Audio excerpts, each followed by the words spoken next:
90-Day Fiancé star reveals husband's shocking relationship goal amid major red flags. A husband from 90-Day Fiancé, Happily Ever After, has set a surprising relationship goal that will undoubtedly bring challenges to his marriage. In a recent episode of the 90-Day Fiancé spin-off, Tigerlily Taylor revealed that Adnan has been pressuring her to change her religion, despite her Christian faith never being an issue during their courtship. Controversial 90-Day Fiancé couple may have left the 90-Day Fiancé franchise due to this tense issue. The relationship troubles between Sarper and Shekinah Garner may not be over even after their betting on 90-Day Fiancé. Sarper, a Turkish man, and Shekinah, a single mother from Los Angeles native, fell in love after meeting on a dating app. They entered into a serious relationship and, despite challenges, got engaged. In 90-Day Fiancé Season 11, Sarper finally arrived in the United States on a K-1 visa.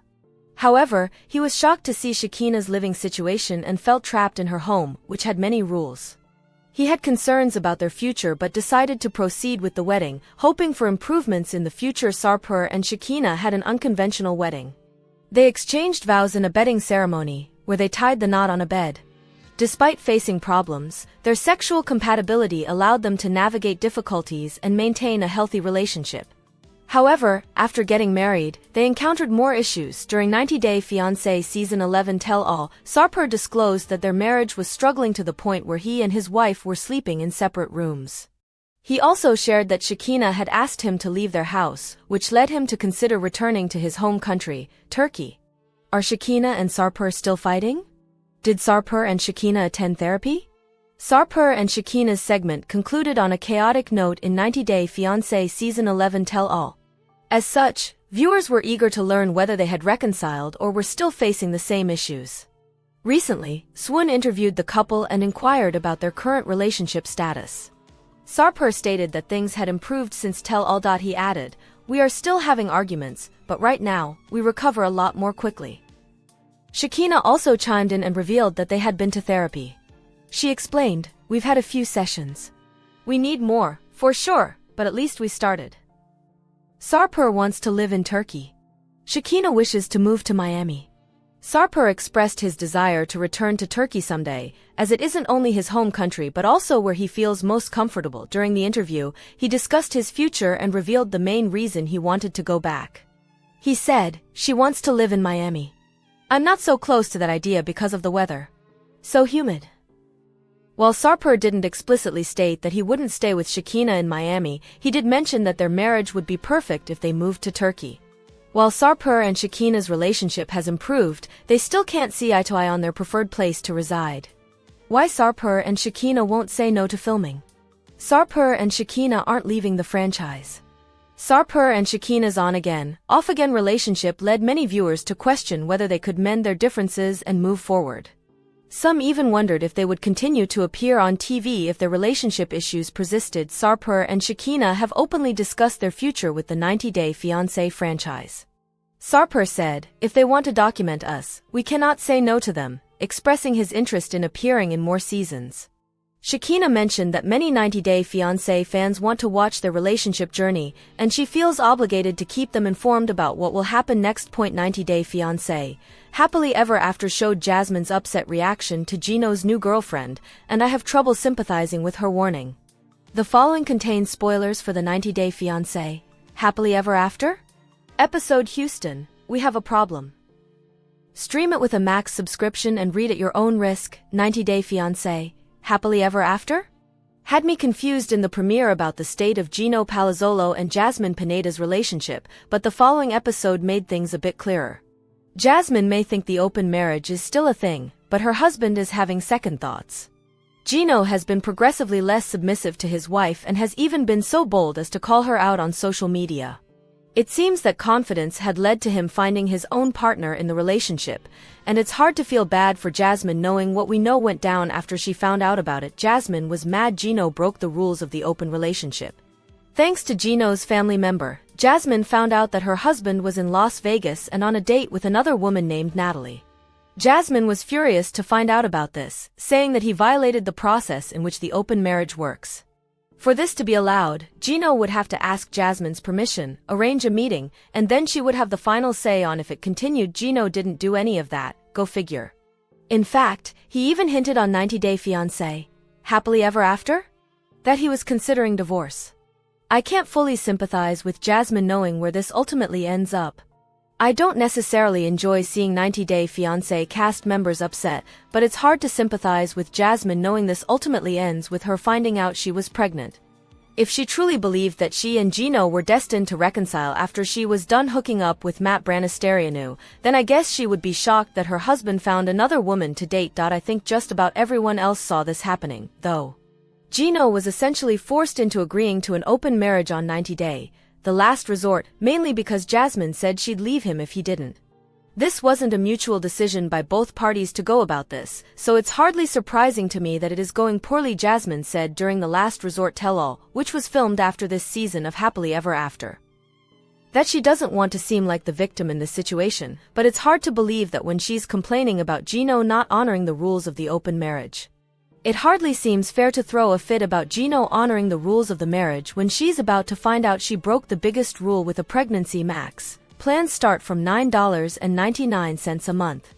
Catch up on the current season of 90 Day Fiancé, Happily Ever After? Right now on Max.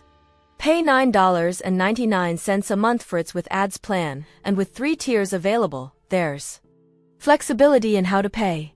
You can also prepay for a year and save up to 20%. 90 Day Fiancé, Happily Ever After? Airs on TLC on Sundays at 8 p.m. Eastern Time. Next week's show we're going to get to see Gino and Jasmine talk for the first time since he threw her out of the house, and I'm very excited to see how that goes. Mick Jost is a content producer for Cinema Blend with his hand in an eclectic mix of television goodness. Star Trek is his main jam, but he also regularly reports on happenings in the world of Star Trek, WWE, Doctor Who, 90 Day Fiancé, Quantum Leap, and Big Brother. He graduated from the University of Southern Indiana with a degree in journalism and a minor in radio and television. He's great at hosting panels and appearing on podcasts if given the chance as well. 90 Day Fiancé, Happily Ever After? Season 9 Episode 2 is one long snooze. When the 90 Day Fiancé, Happily Ever After? Season 9 cast was announced, I had reservations, and after this week's episode, I feel fully justified. TLC has run this franchise into the ground by churning out endless spin-offs, and it shows. Season 9 Episode 2 was a masterclass in doing absolutely nothing compelling storylines. Just cast members scrambling for camera time. Let's start with Darcey and Stacey. TLC was smart to cancel their spin-off. They've been manufacturing storylines for years, and now they're bringing that same energy to Happily Ever After? It's giving desperate. Darcey's attempt to make Georgie's job promotion a plot was laughable. These are conversations couples have off camera. And Georgie's vague job talk at the party? Please don't tell me we're setting up another fake scandal. Handle that mess off screen. These are conversations couples have off camera. And Georgie's vague job talk at the party? Please don't tell me we're setting up another fake scandal. Handle that mess off screen. Also, was that party even real? It looked like a fake set filled with NPC extras fawning over the twins. 90 Day Fiancé, Happily Ever After? Season 9 has abysmal plots. No family. No fellow 90 Day Fiancé cast member. No vibes. Just empty space and filler dialogue. Honestly, I hate to say it, but the season might have benefited from some Angela to stir things up. That's how dull it's become. Then there's Loren and Alexei's party fallout. Noga, a newcomer, was the only breath of fresh air. She showed up, spoke the truth, and dragged Andre, deservedly. Can we make her a series regular? Andre is as toxic as ever. Even free from Elizabeth's exhausting family, he's still condescending and controlling. Elizabeth needs to stop enabling his behavior. If even brand new acquaintances can clock the toxicity, what are we doing here? Their big move to Moldova feels like a breaking point. Will being around his family change him? Doubtful. But maybe someone over there will call him out, since Elizabeth clearly won't. Speaking of men we're side-eyeing, Adnan is officially in the US, and I'm seriously worried for Tigerlily. That flash forward after she gave birth? Chilling. Watching him berate her and toss threats around wasn't just unsettling, it was gross. 90 Day.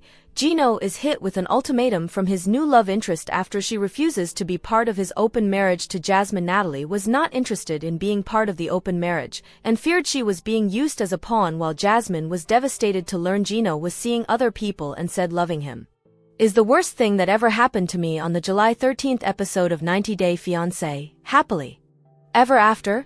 Gino was forced to make a decision about staying with wife Jasmine or pursuing things with his new love interest Natalie after disclosing he was in an open marriage.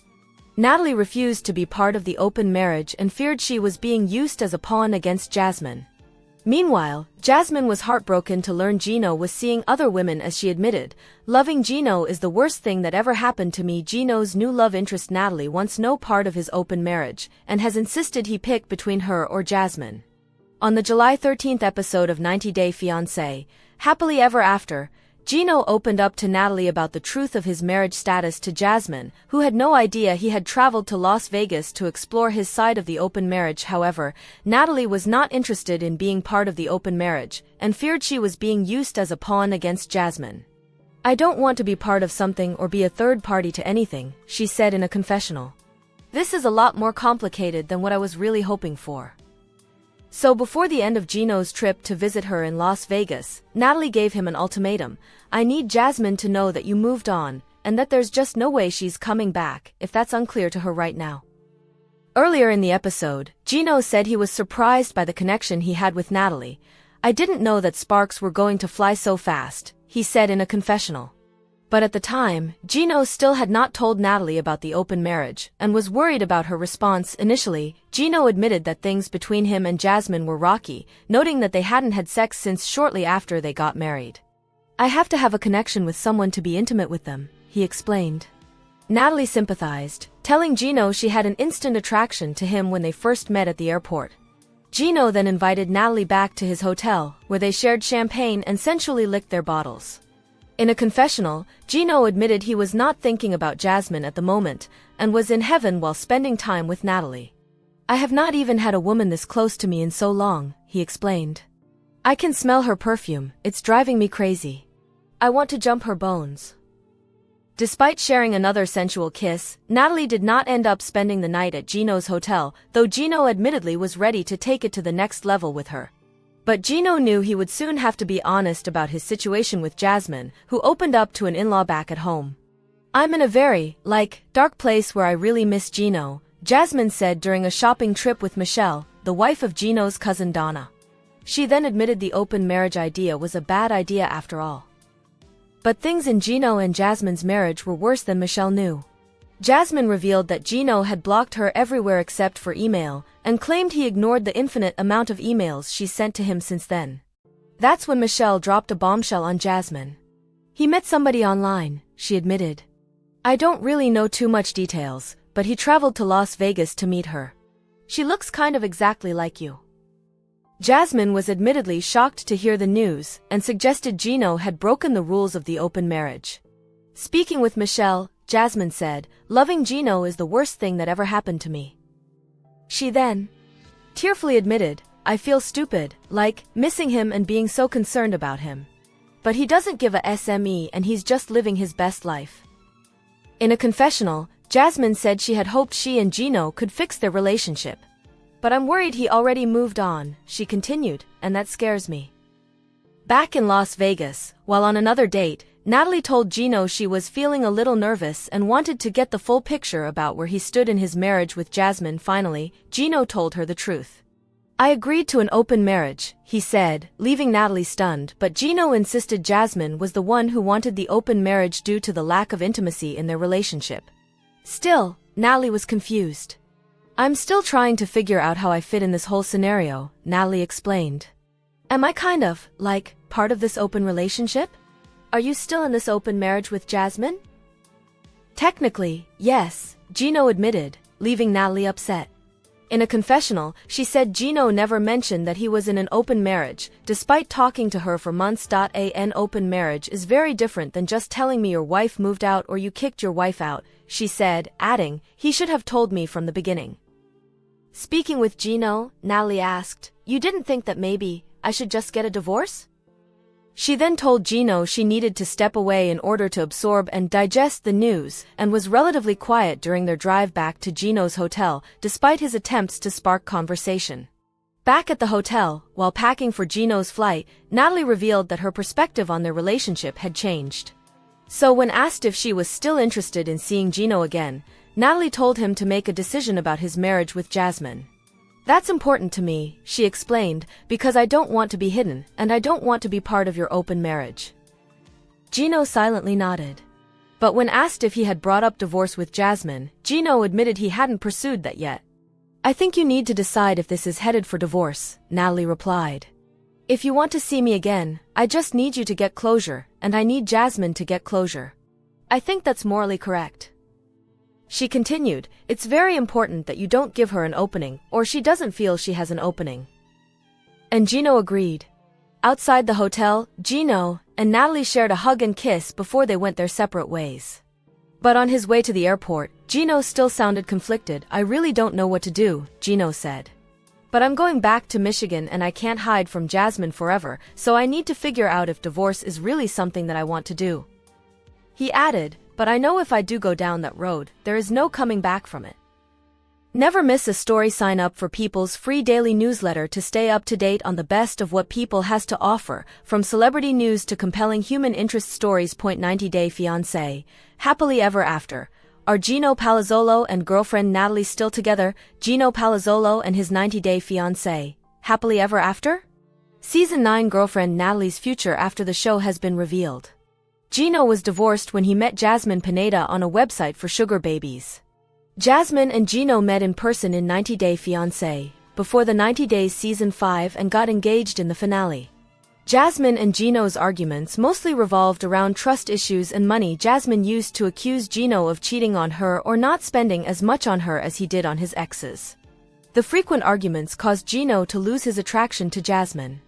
A few months into their marriage, Jasmine and Gino went for couples therapy, where she came clean about her friend Matt Brownies, who wished to sleep with her. Gino agreed but didn't expect his 90-day fiancé, happily ever after. Season 9 wife to break all the rules and become pregnant with Matt's baby. How did Gino meet Natalie? Why is Natalie attracted to Gino? Natalie was first seen in 90-Day Fiancé, Happily Ever After? Season 9 Episode 1. Gino revealed that he had met her on social media 3 months ago, and they'd hit it off right away. Gino liked how calm and cool she was. He felt like they could talk about anything and decided to fly to Las Vegas to meet her. Things had gotten flirty pretty quickly between them when they first started talking. It was really weird being attracted to someone that wasn't my wife.